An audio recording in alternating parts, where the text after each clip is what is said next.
We have to be within the next 10 years in a place where earth-centered leadership is at the heart of every sector of society.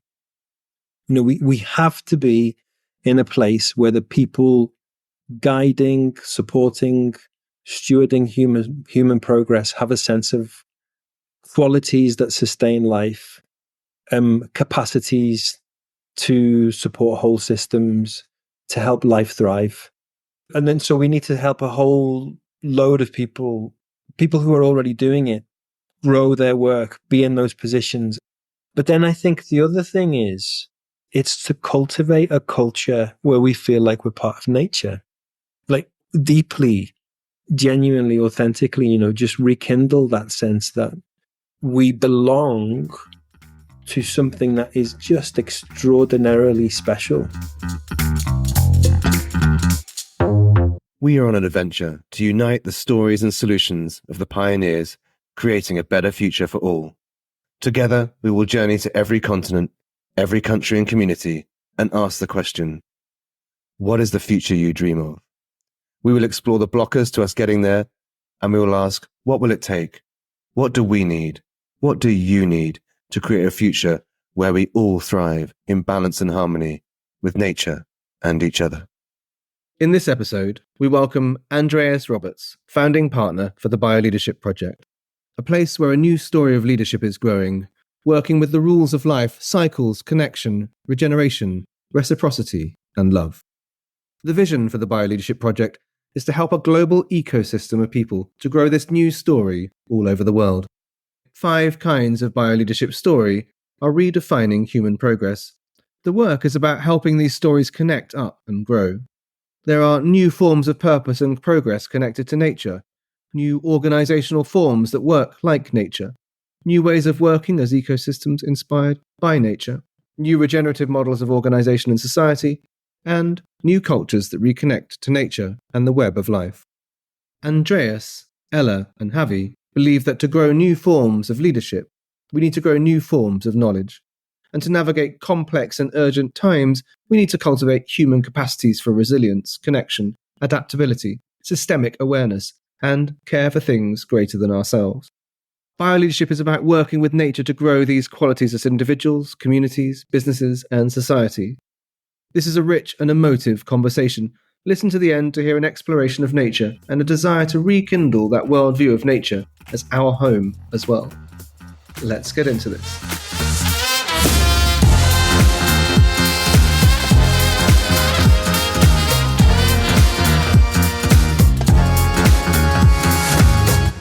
This is a moment always with you that I feel like I get so excited to connect.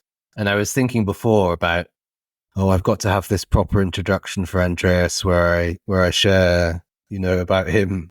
And I think I will leave that for you, but I will share just this. So every time I connect with you, my heart expands. And I feel like my soul is just like so connected to both the way that you are as a human being, but also the way that I think that what you manifest in the world and the way that you show up. So I'm really looking forward to connecting with you and having a conversation and sharing that with people that are listening. And I feel deeply trusting that whatever's going to arrive is going to be just a really full and wholesome and rich experience. So I know of you because of Way of Nature, and that in my world you hold a candle or a torch for nature. But also, as a man, it's quite delightful to be able to be my whole self and share love and feel connected in a full way. And so also that's something that I notice that you hold a torch for as well in my life. And so for those of you who don't already know you and who haven't watched your TED Talk and who haven't done your BioLeadership course, perhaps you might like to introduce yourself, Andreas, and share a little bit about your purposeful work and who you are before we adventure together through a future that we can all thrive in your vision for that future. It's so good to be in a conversation with you, and thanks, Carl. What a lovely introduction, and what a lovely thought to feel like we're holding a candle for nature as we have a conversation, and really good to be joining the series of conversations that you're having around this.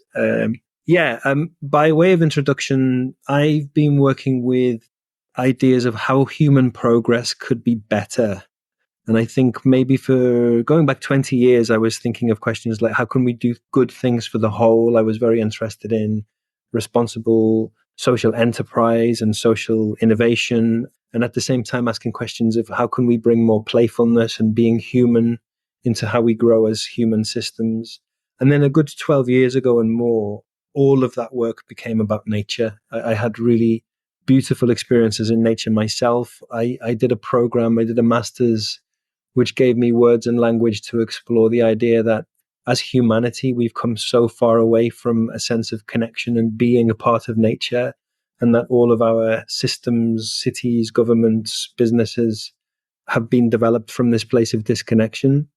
And I've seen that nature helps us feel more whole and helps us feel more connected as people, as communities, and as a collective planet.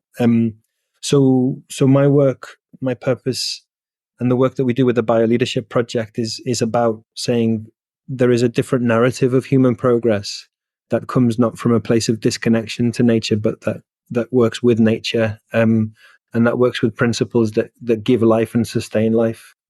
So at the heart of the work is a call out to say the business as usual story, the dominant story of human progress is actually a root cause of the problems we're trying to fix.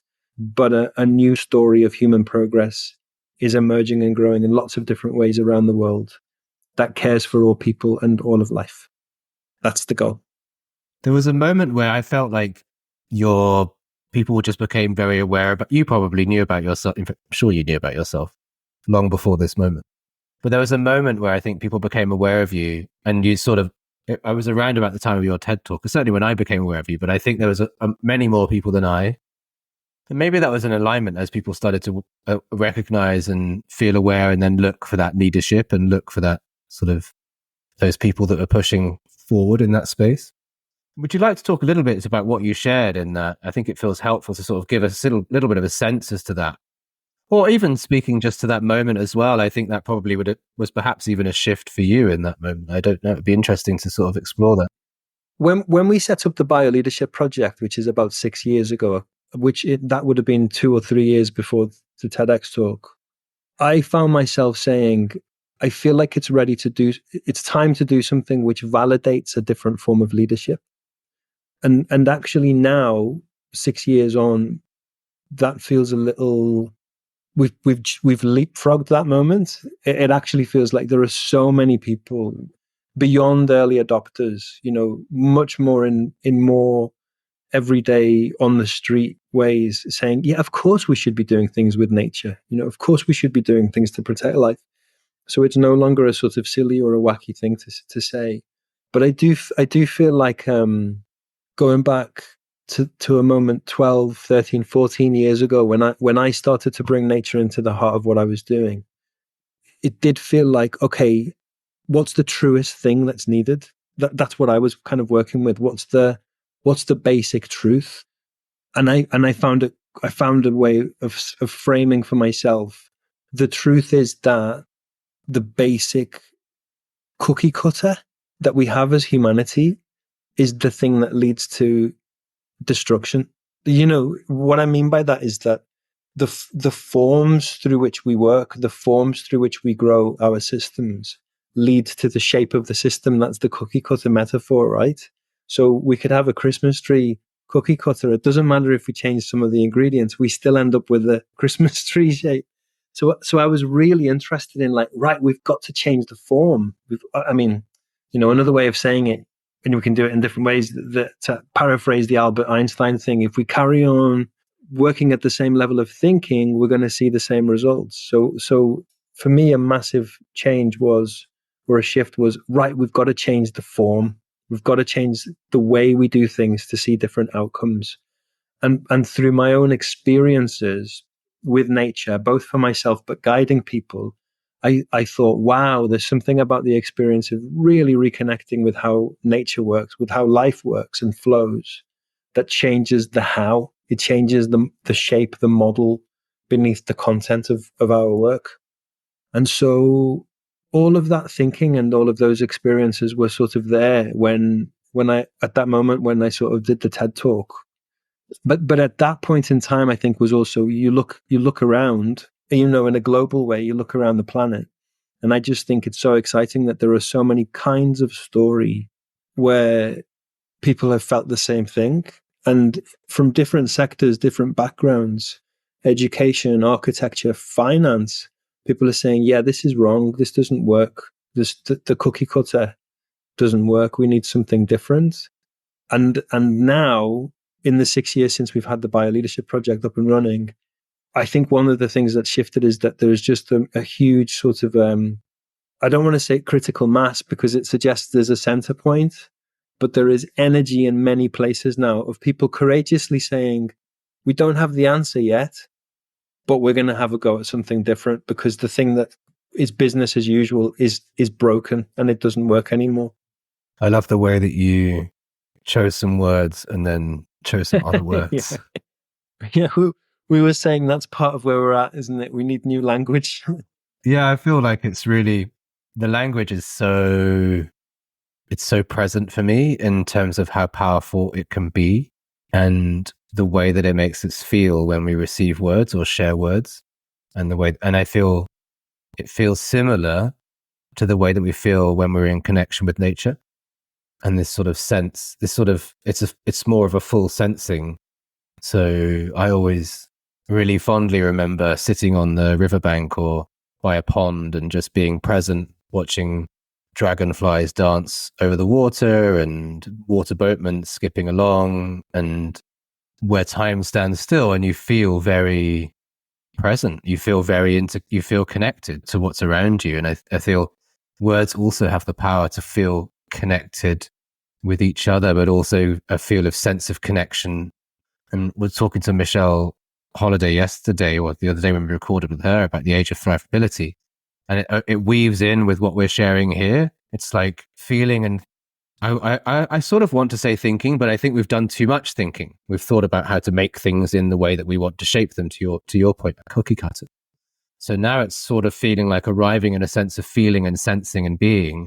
But it takes bravery to be able to communicate that in a world where we're not used to feeling safe about being vulnerable and sharing our feelings. And it's a really curious edge space that feels strange that it's an edge space. So what's the Bioleadership Project? But perhaps for those that don't know about Bioleadership Project, what are you doing there? What's happening in that space?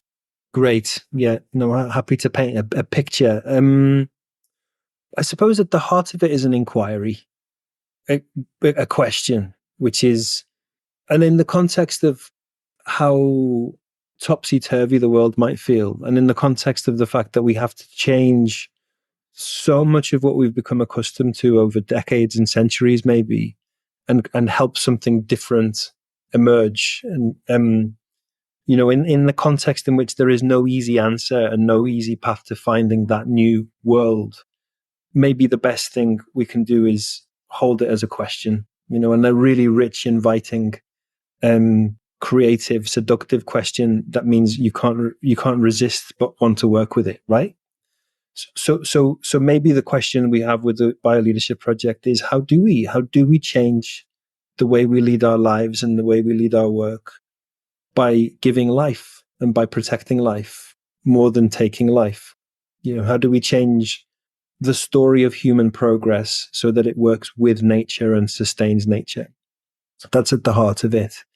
And then on a sort of, on the surface, what we have is, okay, we work with organizations trying to shift their models and trying to get to this different way of working. And we work with people like Patagonia here in Europe and regenerative organizations of different forms. And we did some work with Natura and Co. in Brazil last year. So organizations that are saying, yes, we need a different form of progress. We need to bring nature more into how we work. We do some of that. We have a fellowship, which is the program, the community that Sam, who you mentioned, is now part of. And that is amazing because it is a call for people who are holding a question like the one we've shared, like I just shared, who are bringing that into a project, who would like to be part of a community of people helping each other out to make a difference in their work. So we have, as I say, architects, educators, people who've worked with vulnerable young people, engineers. We have people from B Corps, activists, artists, all kinds of people. It's genuinely international. And it's a space where you can say, yeah, I believe I can do something different in my space. And I think I can do it differently with nature and for nature, alongside nature. And it's been a really brilliant success so far. We're constantly learning about it. But it really feels like a human mycelium, a human mycelium where people can not just learn in a linear way, in a way that, a traditional learning program might, but through different ways of connecting, supporting each other, and so on and so on. And then interestingly, in the spirit of mycelium, we're starting to see different kinds of mushroom come out now. So, people are finding collaborations, they're supporting each other, and we are actively helping new forms of innovation projects to emerge. So we're starting to see, for example, a group working in the built environment saying, how do we bring bio-leadership, nature-led leadership into the built environment? We're seeing some innovations in education. We're having a conversation about how to help this in the design space.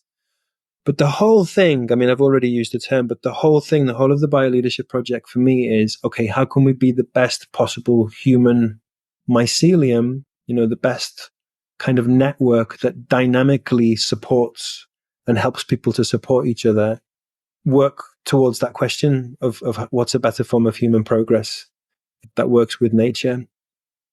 Yeah, I could say a lot more. I love the thoughtfulness of what I've heard about it so far, and I feel like we've also been on a similar but different journey around community and connection. It's been interesting to notice this desire for a greater level of connection, of deeper connection, of a sense of community, and I feel like it's not the first time it's happened in the world, but it certainly feels like in this sort of evolution that we find ourselves in now, it's sort of definitely becoming more present for people, much more in their awareness, much more in their sort of something that they feel like they want to lean into, which has been, for me, a really rich experience. And I feel like it sounds like it has been for you as well. So the intention for this adventure is to paint a vision for that future that we can all love and thrive in balance and harmony with each other and nature. So I feel I'm curious as to what you would share. So what is your vision for that future? Like, what do you feel like it is? Like, what is it? How would we experience it? What is it in practice? If we don't have cookie cutters, what is that? Like, paint a picture so that we can also see where we're going. A few different ways of thinking about it come to mind, actually, because interestingly, somebody recently invited us to do a first theory of change document for the Bioleadership Project, which is almost a slightly more scientific way of thinking about how I would approach things. Actually, yeah, we had one as well. I was like, we know where we're going. We have to now make a slide which shows you our theory of change. But I'm curious, like, yeah, did you do one? We did one. It was helpful, and it's helpful. It's helpful at the level of sort of thinking, what are you working towards, and coming backwards from that. What are the steps to trying to reach there? And I'll say something about that because it's a way of painting a picture of the future, and then I'll say something that comes a little bit more from, if I had one wish for humanity that I think could be helpful, what would that be? And so the former, we've got to take seriously where we're at with things. What are we, 5-6 days away from the last IPCC report? And it's not only bleak in many ways, but the frustration of constantly seeing steps that we're trying to take become half steps or quarter steps is really hard. We were in a call with fellows this week on working on resilience, and people were saying it's just so difficult to read those reports, and also just feel like sometimes we're just not going. I don't know whether fast is the right metaphor or description, but when does it feel like we're really working towards the goals that we need to sort of reach? So that is the context. That is a context. We're losing so much, and we're up against a massive mountain to change things. So the vision, where do we want to be? In this theory of change that we put together, we said we have to be within the next 10 years in a place where earth-centered leadership is at the heart of every sector of society. We have to be in a place where the people guiding, supporting, stewarding human progress have a sense of qualities that sustain life, capacities to support whole systems, to help life thrive. We've got to get to that. And then so we need to help a whole load of people who are already doing it, grow their work, be in those positions. And then we've got to help a lot more people sort of support the cultures of earth-centered leadership. Let's call it that, earth-centered leadership. That's when we can unpack a little bit about what would that look like. But that's a guiding star of where we want to go. But then I think the other thing is, which is the bit that I was speaking about, which is maybe more of the heart and of the body, and it's to cultivate a culture where we feel like we're part of nature, like deeply, genuinely, authentically, just rekindle that sense that we belong to something that is just extraordinarily special. And, a lot of what I have learned and have studied, and I spent a lot of time with this gentleman called John P. Milton in the US, who is such a wise soul and has brought so much knowledge from old traditions about how to live and practice with nature. And John said to me once, a founding principle of the Taoists was that we are born fundamentally perfect because we're born as part of life, and that the aim of life is to recognize that we've been given the gift of life. So let's enjoy it. So for me, we've got to shift all of these technologies, innovations, processes to a place where we have earth-centered, regenerative leadership in every part of society. Well, I would say it means leaving stuff behind, right? So you say you want to push and shift it, and I think I don't know how this happens, but I think it's about leaving some things behind. So when Michelle and I were connecting about it, well, part of it's about fundamentally reimagining the purpose of an organization. And I suppose the focus doesn't have to just be on an organization, because the focus could also be on any group of people that have come together to do something or be something or are already part of something. So whether that's a community, a city, a country, an organization. So it's partly about like choosing the way that is the purpose of an organization to make money and to make stuff and to send stuff to us? Or is the purpose of an organization to create harmony with nature, and in doing so, part of that being supporting human life in some particular way, whatever that might be, whether it's through sustenance or clothing or something like this. And so in doing that, one has to choose. There are some things that won't fit.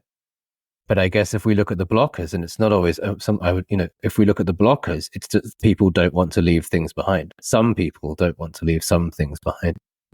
And actually what we're facing now is more people don't want to leave some things behind than people feel like they want to move forward or evolve. And that is a great tension. Yeah. That makes a lot of sense to me. You could probably say we're also all part of systems that struggle to leave things behind. We're part of those things, whether it's how we travel or how we warm our houses, the clothes we wear, we're hooked onto. We rely on systems that are struggling to kind of leave things behind. So I feel like I love this idea of earth-centered leadership in an organization. I really feel like going one step further and envisaging what that's like the key in the lock. But when I open the door, what am I opening the door to? It's also, the other thought that comes to mind as we're saying it is, I think it can be really difficult and perhaps a little debilitating to say we have to stop one thing and go and start another. and working with people in organizations and working with different kinds of groups. One of the frames that we hold with the Bioleadership Project is this idea that, okay, there's a set of principles behind the development form and the human, like the kind of progress that has brought us to this point of history. There's a set of guiding principles, call it, that are, growth being one of them, that have brought us to this point. And then there's a set of principles that are principles more aligned to how healthy natural systems and nature works. So we hold, on the left-hand side, maximization, profit purpose, a worldview of command and control, a sense of kind of individualistic competition. These are ideas. They've been in our water for more than a century type thing. And then you can hold another set of principles that we hold in the Bioleadership Project as, look, these are principles of healthy living systems. Going back to the TED Talk, this is the kind of stuff that very lightly I sort of structured around. So regenerative, circular, interconnected, those are the principles that sustain life. And so they're really helpful because they can help us think, okay, well, how would we design a new society based on life living principles? But the reality is that we are all still part of systems based on the old set of principles. Our everyday life is still very much defined that. And so for me, the thing is then, how do we dance between those two things? How do we navigate the two things? And the letting go part that you spoke to really makes sense to me. It's how do we start to sort of untangle ourselves from some principles and sort of, but well, I suppose the thing with all of this is that there are good things in the dominant system, or at least there are things that we can use to, the expression would be compost into the ground to help something develop that is new. Anyway, all of that to say that it's not binary, and it's not simple. It's interesting. So I've shared some of this stuff recently with, for example, engineers or people who've been in very large organizations, at senior levels, as sort of exec leadership level for a while, and then I've presented it as a leadership challenge rather than a sort of like a nature-led progress thing, and they've really connected with it. And so one tension, for example, that I think is helpful for people, and it kind of always surprises me when I share it and people go like, oh yeah, this is great, because it's been in my mind for a while, is in a systems thinking way, like in a sort of almost biological systems thinking way. There's a principle of maximization, right? Of just grow as much as you can, which I think is what is a driver behind human progress. And we see it in measures like GDP, and we see it in measures like profit. It's like grow, and that's a good thing. But if anything in nature only maximizes, it's very likely to bring the whole system crashing down. So if you look at the work of people like Fritjof Capra, like life scientists, they would say, well, that's the effect that maximization can often have on a system, on a natural system. But healthy living systems and healthy natural systems operate more through a process of optimization. Like, optimization means the different parts of the system are in competition. Like, nature is incredibly competitive, right? But somehow they help each other stay in the right shape, and they help, the fact that they stay in the right healthy shape sustains the health of the whole. So for me, earth-centered leadership is almost introduction of like an awareness of those principles of like, oh, right, okay, that's the kind of shape. Coming back to it, it is a different kind of cookie cutter. It's a cookie cutter that's based on optimization, and that requires a different way of tending to our systems. So yeah, there's something about kind of sharing what these life-sustaining principles are and bringing them into more spaces.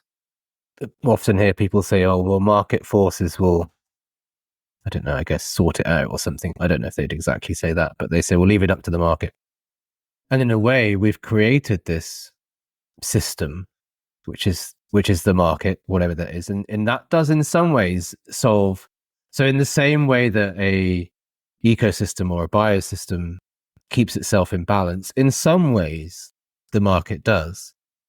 But unlike an ecosystem or biosystem, it hasn't had that length of time to richen and deepen and refine itself. I feel like I'm not in the let's tear everything down and start again. It's just not a reasonable, just won't happen. It's just not possible.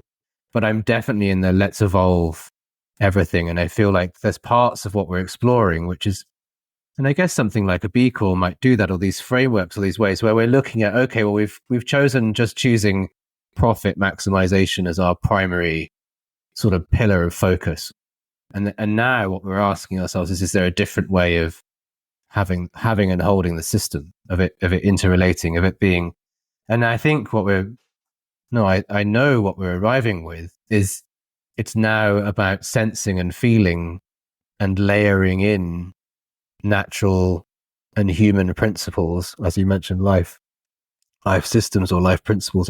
Forgive me if that's not quite correct as well, within the existing system that really keeps us alive, and in many ways keeps us alive. We've built a system of supply chains and organizations and businesses that keep us alive. We couldn't survive without what arrives in supermarkets. I mean, anyone that was in the UK a few years ago when, we had sort of 7 days and then suddenly everything ground to a halt. And so there's something there about how we weave it in and how we bring it into everything that we have already.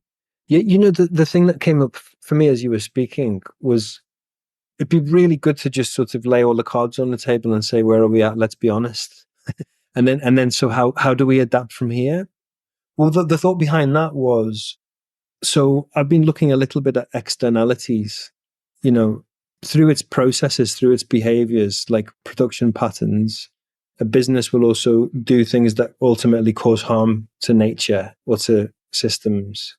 But that cost isn't picked up by the business.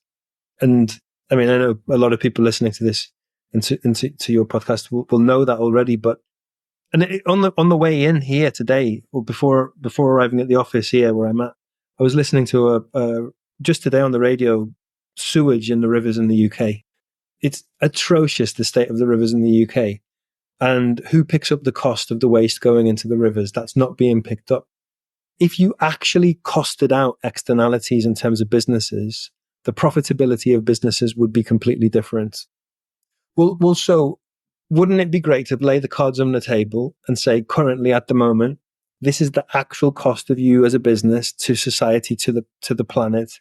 Let's just re-engineer things so that we make sure that your business can thrive and the river can thrive. 100%. This is like so cash is currently our currency. Like the money flows, and it's the way that we determine value. It's the primary way that we determine value is money.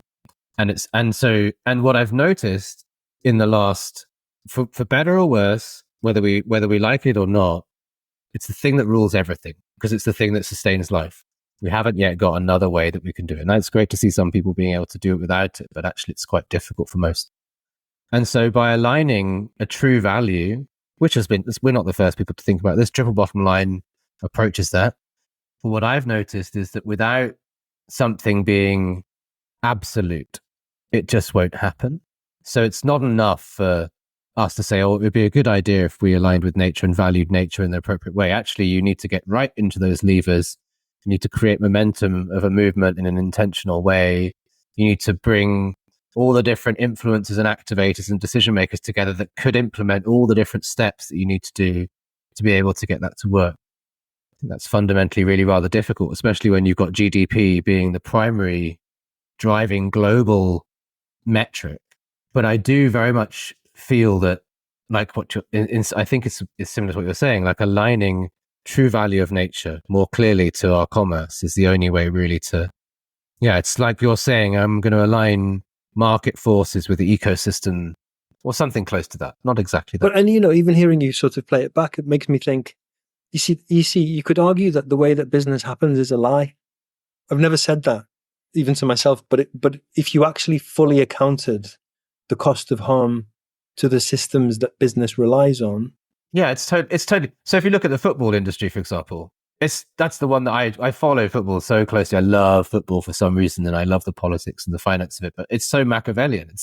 It's so terrible in many ways, and yet we're seduced by I don't know, players running around kicking balls. And you're right, like we're effectively lying to ourselves about this and these other things. We have these sort of open lies that once we live with them, we're very comfortable with them. In fact, we're fascinated by them.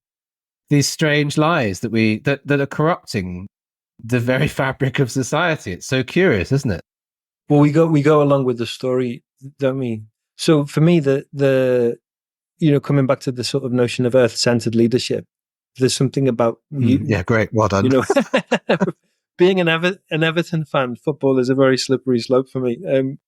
So there's something about the metrics, and I don't know if you've come across the work of Andy Middleton and a project he's involved with called the Wales Transition Lab. I deeply love Andy Middleton. Yeah. Right. And then something that, I know that they are also connected, having a conversation with a project on the Wyanosk rivers, speaking about the Wyanosk rivers.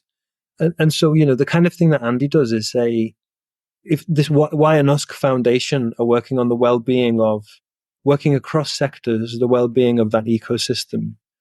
And so how do you change, I'm not going to get the language completely right here, but how do you change the story so that you go from the measure of success of that ecosystem as being GDP or profit, but the well-being of the river? Like, how do you help that region thrive whilst protecting, or with the main goal of being protecting the health of the river? So there's something about changing metrics, goals, but there's also something around changing the frames through which we look at progress and the frames through which we look at collaborative progress, which I think that project and the kind of stuff that Andy does is brilliant at. And it feels really important in terms of a barrier to overcome or something to kind of like transcend into.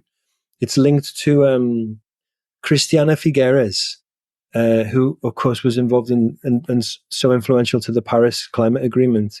Something that she, I think, will often say is that it's the lack of convergence of solutions. Like, I've got a quote from her that says, "It's the lack of convergence of solutions that's the problem, because trying to figure things out individually as individual solutions isn't getting us very far." And I translate that into, okay, well, we're still doing too much in silos. We're still doing too much either in private sector, third sector, public sector. And even then, we're still doing things too siloed in education or health or regenerative food, et cetera, et cetera. So I feel like there's a big shift required also in how we begin to say, okay, let's create goals that help us work across those silos. And let's change our rhythms and our habits of work, whether it's in a business or a public sector or a third sector. Let's change the habits that we work with so that we can help to reach out across each other and collaborate more. And that's a big shift that I think is required as well. Yes. That's everything that we believe at Future Planet. For me, it's about intention and it's about intentional connection. And it's almost full circle in a way when you share about that. It's like, if we're more in connection with nature and we take time to be present in nature, then, and our awareness grows of nature. So we swim in rivers, we walk by streams, we notice more keenly when our physical world is out of balance with nature. That's part of the connections. It's being more in connection with nature. And then on the human side, it's intentionally connecting the dots with people that are unknowingly connected to nature, knowingly connected to nature, but not present about their connection with nature, and being very intentional about building, so when we look at like a patchwork of, if we look at stuff in silos, well, the only way that stuff in silos is solved is by bringing those groups together and sharing stories. And for me, a lot of that's around how we share what creates alignment for us. It's why we have love in our name. It's because it's universal. Connection is universal. Belonging is something that feels like it should feel universal for people. So it's interesting to feel, for me, it's interesting to sort of explore how to bring greater connection to those interconnected communities and groups, how to be more effective at the stories that we share, and also at the practices and processes that we implement as a result of or not as a result, within those communities and organizations. That's a lot of what I see is a lot of solutions working really well. We know it, right? We know, all of us know it. The solutions all exist somewhere, but it's that intentionality around how we bring them together. And it's that safety of the environment with which we can share them.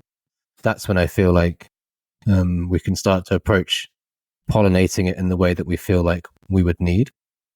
When we were preparing this podcast, you were like, do you think we'll get into politics? And I was like, well, if it feels right. And I feel like we often look to politics as the answer, or politicians as somewhat of the answer, because it feels easier to ask, perhaps because it feels easier, perhaps because we would like that to be the case. There's perhaps a range of reasons why. But my sense is when we intentionally join together as individuals and we create momentum around movements that are intentional, that's when the people that are looking at signals for popularity make different choices about what they do. Some better or worse. But all the way through, it's intentional connection for me. It's how we intentionally connect with each other. Yeah, that's wonderful. Yeah. I mean, I went on a bit of a long journey there. So you reminded me. It was good. It was a good one. I was with. You reminded me that when I started guiding nature quests, this practice of helping people sit alone, and it always amazes me. And for myself, if I make the chance to do it, you do get this different perspective. It is different actually to go for a walk alone, and because it's also about having a chance to sit in a circle and just sort of speak to other people about what you experienced, and then hear other people. Traditionally, when you hold a vision quest in other traditions, people would go out into nature alone and listen to nature and observe nature and draw wisdom from that. But always part of the process is to come back to community and tell the story. And then, traditionally people would say, thanks for bringing this story back to us. We can also use what you saw. And yeah. Well, and I'm saying it also, the thought that came to me with it was that in doing that work a while ago, a good 10 years ago now, I realized, I don't have to be a great scientist to help brilliant scientists do their work differently. I don't have to be a great teacher to help teachers see the world differently. Nature does that. By making space where we can just observe nature in that particular way, it helps us see from a different perspective. It helps us ground ourselves. It helps us see the bigger picture, the whole system. It helps us see different patterns of how life sustains itself. And so to make the kind of space where we can hear each other talk about those principles is really important. I think it was, something of what you were speaking to made me think about that. And also you reminded me of what you said earlier in this conversation about the letting go part. To make room where we can be together and talk about, well, what is it that we have to let go of in order for something else to emerge, I think is really important.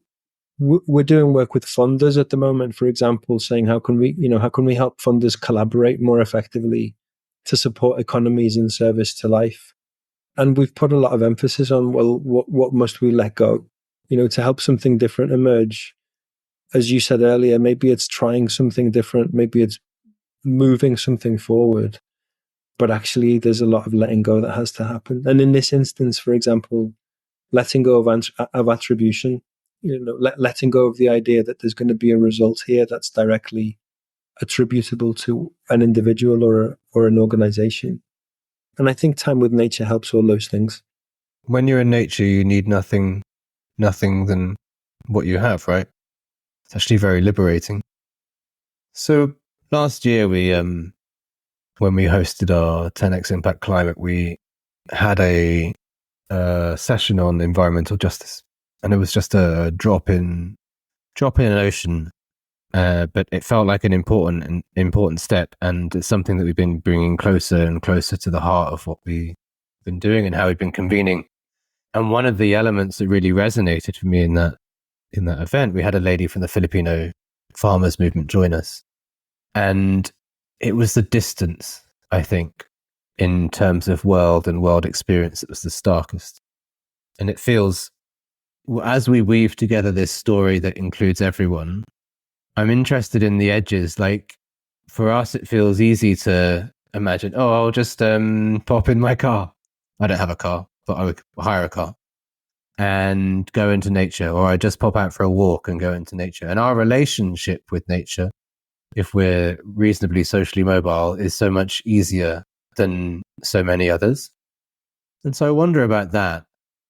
I wonder about people whose whose relationship with nature isn't simple, where for them, either through the impacts of climate or geopolitics or in business, their relationship with nature isn't as wholesome. In fact, they maybe even feel like they're being ripped from nature, or many other words that feel uncomfortable but necessary to receive. Like, I wonder there, do you have any thoughts or feelings about, without needing to be perfect, because I don't feel like any of this needs us to be perfect? Oh yeah, I mean, it's so important. Is like what you've said, and thanks for saying it. And we in the fellowship program, in the bioleadership fellowship, there is a month in the first two cohorts. There's a whole month, tip of an iceberg really, for what's needed. But we work with power and integrity. It's a month themed with that, and we sort of open up a space to work on privilege, positionality, and access. And we've learned that would happen in the sort of last third of the program, and now we've changed it so that within the first few weeks of starting it, we open up a space to look at those topics. Like, to even look, it probably is too much to just sort of put them on the surface and say, this is needed and this is essential, really. And Ella, my colleague, who is really such a heartbeat and backbone to the fellowship, she's really passionate about access to nature and speaks and gives voice to some such important questions and tensions. And she spoke so beautifully as when we introduced this in the fellowship. This is going back just 4 weeks of, when do we see different sized shapes and bodies in nature, and when do we see bodies of different physical abilities, bodies of different sort of social interests in nature, and when does it feel like there is easy access to people to kind of connect with some of the things that we're talking about. And we are is the right thing to say, a long way away from feeling like it's easy. So it's really important, or natural. The thing, you know what? It takes me back to when you outed me as, are we going to talk about political stuff? Because the reason we were talking about the political before we started was because I do have this worry that nature becomes politicized, or not access to nature. So for example, or tools or models or stories or narratives, the kind of stuff that we're talking about becomes politicized. Like, for example, the donut economic stuff. All of a sudden, people look at donut economics, or I've heard people refer to donut economics as, oh, it's a woke idea. But where does it become a woke idea when it's just really rational thinking based on the science of planetary boundaries and a recommendation to sort of propose progress in a different way, and or questions of degrowth, Jason Hickel's work on degrowth, like, it becomes immediately tips into left-leaning sort of, which is, it's not helpful, right? It's not helpful. I'm not that worried about that, because it's not that it doesn't matter. It's like, okay, fine. So these people think that. I don't need to pay attention to what they think in that particular way. I think the problem becomes one of media predominantly, and some social media. But I think it's also a distraction. And my sense is, the more people that use the right words and share the right things, and the more people of influence that you can intentionally bring in, I'm less worried about what that group says, or what people might choose, either out of fear or self-interest or something like that. And it's not that it's not important. It's not that it's not important, but I rather hear words which feel good, which change how I feel, which mean I feel like I'm with you, or Yes, with nature. I like that. I like that. And I mean, someone like Michelle as well, in terms of thrivability, I like that there's a natural place emphasis on what gives potential. But can I, to say a little bit more about where I was coming from with that, without making it the political conversation, is, and coming back to the access to all people, I actually think that maybe there are sort of weirdly overlaps there, which is the remembering that it's a river that's part of your life, remembering that it's a forest or a woodland that's part of your life, remembering that where the water comes from is part of your life, remembering that the creatures in the land around you, whether it's earthworms or birds, are part of your life, and then taking care of it. Like that's where it is the same sort of narrative. Ultimately, it's like whether it's access to all people across different parts of society, and young kids in inner cities who don't get to go into nature, or folks who make nature a political thing. It's like just to help rekindle that worldview of nature's my home as well, and so there's no difference between us then. There are people disconnected from nature in all walks of life, in all ways, and it feels fundamentally important for everyone to feel like they are in touch with nature and have that space. But also it feels fundamentally important that people that are used to having a lot, spending a lot, using a lot, taking a lot, are brought into connection with nature. That's huge. That definitely is huge. And that definitely sort of triggers the activist in me in a healthy way, the thought of... Yeah. Like an intentional activism is like, because really you're saying, oh, I'm going to let's spend some time in nature. That's like, it's the opposite of I'm going to go and sellotape myself. I'll glue myself. Frankly, I'm thankful that some people are willing to put themselves on the line to push the narrative. But also, if we could just get you to come for a walk in nature and we would be there, like that feels a lot gentler and perhaps more powerful, which is what you do. Yeah. Which means that we've arrived at somewhat of the closing of this moment. Yeah. You just made me think that feeling of just being at home, helping people feel at home. Thank you. I just love doing this. Like I love trusting what will arrive, and I'm not sure what it's like to be a listener. So how are you finding this? But I find there's always this moment in the middle where it's almost like if we go on an adventure, there's a moment in the middle where we often reach a bridge where it's like a ravine where maybe some sort of glacial thing is melted and there's this river below us and we're showing each other the path. And there's always this moment in conversations where there's this rickety bridge and we look at it together and we like get to the middle and we're like, where are we going to go? And then we always so far have got to the other side. And then it's always been like this moment of arriving at something that feels important to have arrived. And then my sense is that we trust you, the listener, and whoever else you might share this with to arrive and to hear and to listen to what's shared and take that into your world and choose how you act on it, So I always feel like it's a perfect journey each time.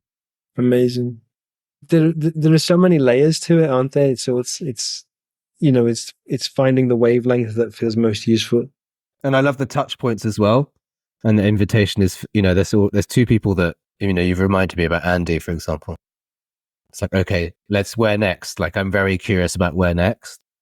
And again, the invitation is for you, people listening, for yourself or people listening, like, where do we go next? Like, what did it create in you? What do you feel? Where do you feel like we should go?